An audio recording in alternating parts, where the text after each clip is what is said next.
Hello students, मैं doctor Jaggi लाल आज फिर फिजिकल केमिस्ट्री के एक नए टॉपिक के साथ। देखिए, हमारी इलेक्ट्रोकेमिस्ट्री की यूनिट चल रही है, ठीक है। तो इसी में आज हमारा लेक्चर है 7।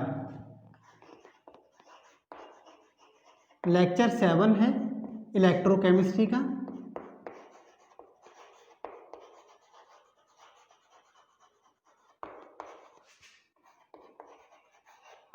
ठीक है, तो इसमें आज हम पढ़ने वाले हैं कोलरॉस लॉ। ठीक है, देखिए कोलरॉस लॉ। ठीक है, तो ये बहुत सिंपल रूल है, ये कोई बहुत बड़ी बात नहीं है। ठीक है, तो देखिए according to this law, according to this law, at infinite dilution, at infinite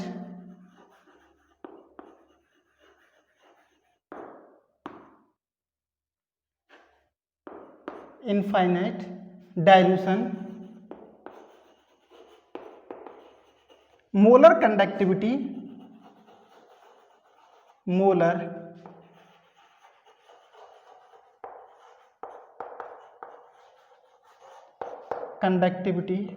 of an electrolyte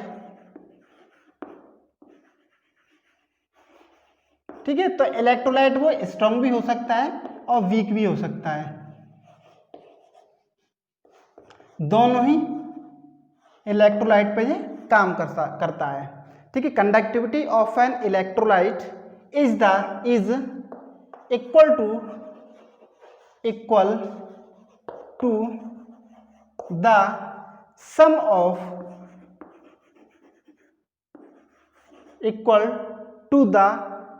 of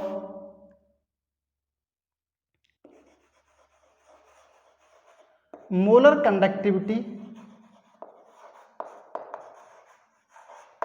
conductivity of cations and anions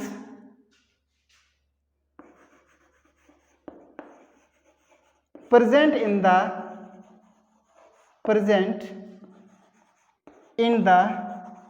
solution। ठीक है, तो ये क्या होता है, ये एक सम होता है। ठीक है, किस किस का सम होता है कि दोनों हमारे कैटायन और एनायन है, उनकी मोलर कंडक्टिविटी का सम। ठीक है, देखिए कोई हमारा इलेक्ट्रोलाइट है AB, ये हमारा इलेक्ट्रोलाइट है।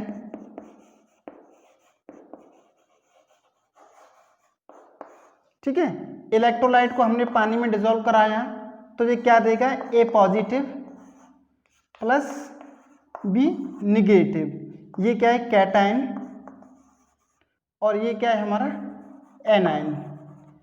ठीक है, तो इसके लिए हम बात करें किसकी, मोलर कंडक्टेंस या मोलर कंडक्टिविटी।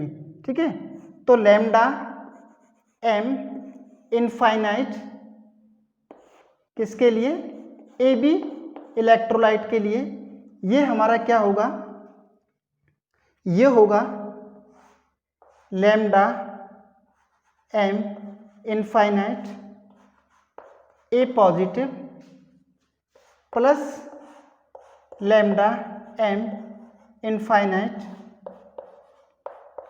B निगेटिव की। ठीक है, एग्जाम्पल हम लेके चलते हैं NaCl का। तो NaCl का हम एग्जाम्पल ले लेते हैं,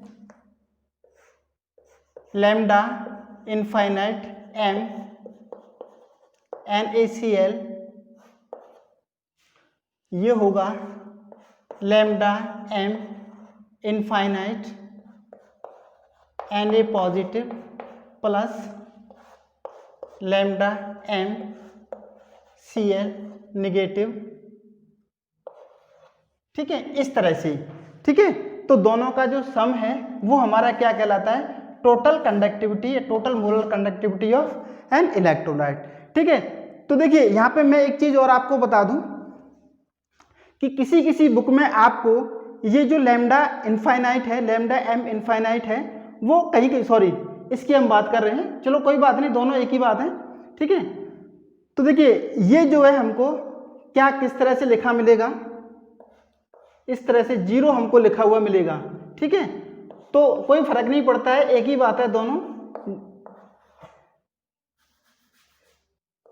लैम्डा इनफाइनाइट m और लैम्डा, ठीक है, ये दोनों एक ही बात है। दोनों एक ही बात किस लिए है कि देखिए हम बात कर रहे हैं यहाँ पे इनफाइनाइट डायलूशन की, ठीक है। तो जब इनफाइनाइट डायलूशन की हम बात करेंगे तो क्या होगा, इसकी जब हम बात करें तो कंसंट्रेशन इसकी टेंड्स टू 0, ठीक है। हम ऐसा मान लेते हैं कि हमने इनफाइनाइट डायलूशन कर दिया तो क्या हुआ, कंसंट्रेशन उसकी 0 हो गई, ऐसा हम मान लेते हैं, ठीक है। इसी तरह से हम क्या करते हैं कि हमने यहाँ पे क्या किया कि जब हम बात करते हैं वॉल्यूम की, ठीक है, तो वॉल्यूम की हम बात करते हैं तो वॉल्यूम हम डायल्यूट करते चले गए तो उसका वॉल्यूम क्या हुआ, इनफाइनाइट हो गया, तो उसका वॉल्यूम क्या, इनफाइनाइट हो गया।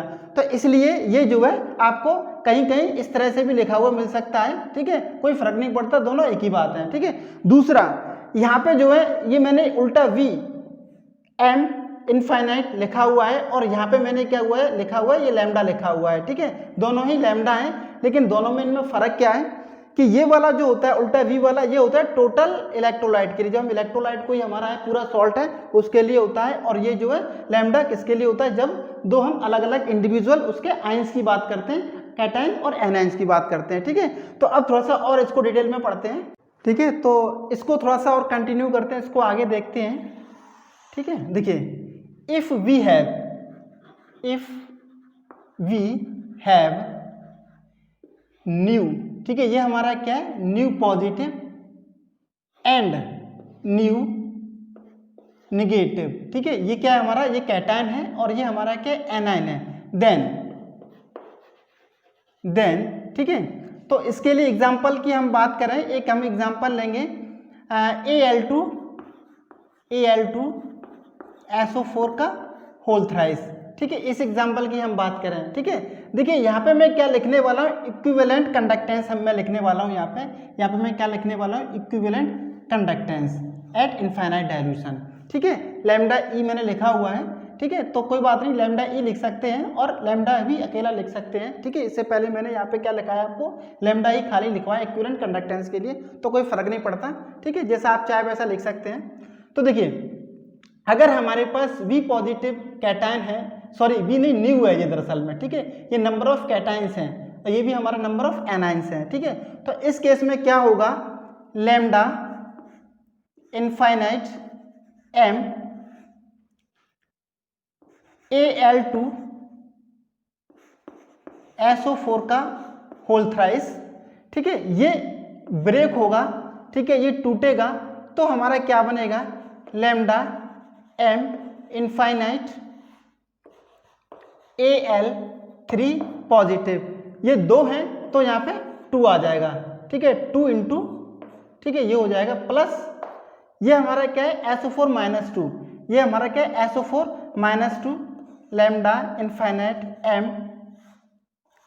SO4-2, ठीक है, ये कितने 3 हैं तो 3 इंटू ये इस तरह से यहाँ पे आ जाएगा, ठीक है। इसी तरह से अगर हम MgCl2 के लिए बात करें, लैम्डा m किसके लिए, MgCl2 के लिए बात करें तो ये कैसे, ये आएगा 1 इंटू लैम्डा, देखिए यहाँ पे ना वो वाला लैम्डा लिख लेना, ठीक है, ये वाला लैम्डा आएगा यहाँ पे, ठीक है, lambda infinite Mg2 positive plus क्या Cl, ये 2 हमारे Cl हैं, ठीक है, lambda m infinite Cl negative, ठीक है, 2 Cl हैं तो इसलिए यहाँ पे इंटू 2 हो जाएगा, ठीक है, एक Mg था इसलिए यहाँ पे इंटू 1 हो जाएगा, ठीक है। तो देखिए जब हम बात करें इसके लिए इक्विवेलेंट मोलर कंडक्टेंस की जब हम बात करें, ठीक है, मोलर कंडक्टिविटी की बात करें, अगर हम इक्विवेलेंट कंडक्टिविटी की बात करें, इक्विवेलेंट कंडक्टेंस की बात करें तो क्या है, यहाँ पे जो है स्टाइकोमेट्रिक कोएफिशिएंट को हटा दिया जाता है, ठीक है, क्योंकि जो हमारा लॉ ऑफ केमिकल इक्विवेलेंस है वो क्या कहता है कि एक हमारा कैटायन एक से रिएक्ट करेगा, अगर कोई हमारा सॉल्ट है तो ठीक है, तो वो क्या करेगा, एक ही इक्विवेलेंट देगा, ठीक है। तो लॉ ऑफ केमिकल इक्विवेलेंस के अकॉर्डिंग क्या करते हैं कि यहाँ पे जो 2 हमने लिखे हुए हैं और ये 3 यहाँ पे ये लिखे हुए हैं, इनको हम क्या करते हैं, हटा देते हैं। ठीक है, तो इस केस में जो हमारा इक्विवेलेंट कंडक्टेंस लिखेंगे वो इस तरह से लिखेंगे, लैम्डा ई इनफाइनाइट Al2SO4 का होल थ्राइस। ठीक है, ये 2 जो था ये हट जाएगा, 2 जो था ये हट जाएगा, lambda m infinite Al3 positive plus lambda m infinite SO4 two negative. ठीक है, इसी तरह से इसके केस में भी होगा, ये m लिख दिया मैंने, सॉरी e होगा ये। ठीक है, इसी तरह से लैम्डा e इनफाइनाइट किसके लिए, MgCl2 के लिए, ये क्या होगा, ये 1 हट जाएगा और यहाँ का ये 2 हट जाएगा। ठीक है, lambda infinite e Mg2 positive plus lambda e infinite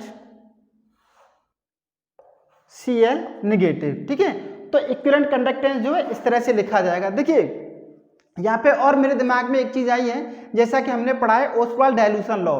ठीक है, तो ओस्वाल्ड डाइल्यूशन लॉ क्या करता है, ओस्वाल्ड डाइल्यूशन लॉ में क्या बताया गया है कि जब हम किसी भी वीक इलेक्ट्रोलाइट का इनफाइनाइट डाइल्यूशन करते हैं, ठीक है, तो वो पूरी तरह से टूट जाता है। ठीक है, पूरी तरह से उसमें किसी भी तरह का जो हमारा ओरिजिनल सॉल्ट है वो नहीं बचता है। ठीक है, मतलब कहने का ये हुआ कि जब वीक इलेक्ट्रोलाइट का इनफाइनाइट डाइल्यूशन करते हैं तो वो as a strong electrolyte behave करने लगता है। ठीक है, उसमें सारे के सारे जितने भी आयंस होते हैं वो पूरी तरह से बाहर आ जाते हैं, पूरी तरह से वो निकल जाते हैं सॉल्ट में से। सॉल्ट हमारा मतलब अब ओरिजिनल फॉर्म में बचता ही नहीं है। ठीक है, तो इस तरह से जो है अगर हमारे पास आयंस का नंबर है, अगर हमारे पास जो है न्यू पॉजिटिव और न्यू नेगेटिव आयंस हैं, तो उस केस में जो है ये मोलर कंडक्टेंस जो है, मोलर कंडक्टिविटी इस तरह से लिखा जाएगा।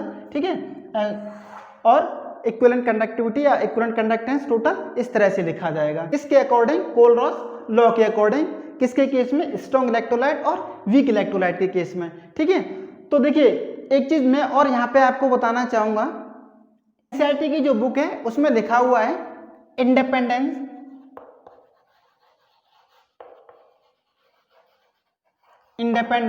Movement of ions eight infinite dilution, infinite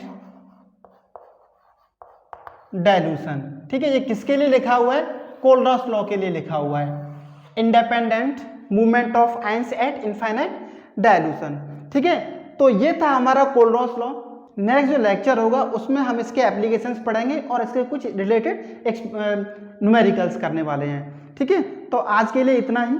अगर आपको मेरा वीडियो अच्छा लगा हो तो वीडियो को लाइक करें, शेयर करें। अगर आप मेरे चैनल पर नए हैं तो मेरे चैनल को सब्सक्राइब करें और हाँ, बगल में दिए हुए बेल आइकन को जरूर दबाएं ताकि जैसे ही मैं वीडियो अपलोड करूँ वो सबसे पहले आपको मिले। धन्यवाद।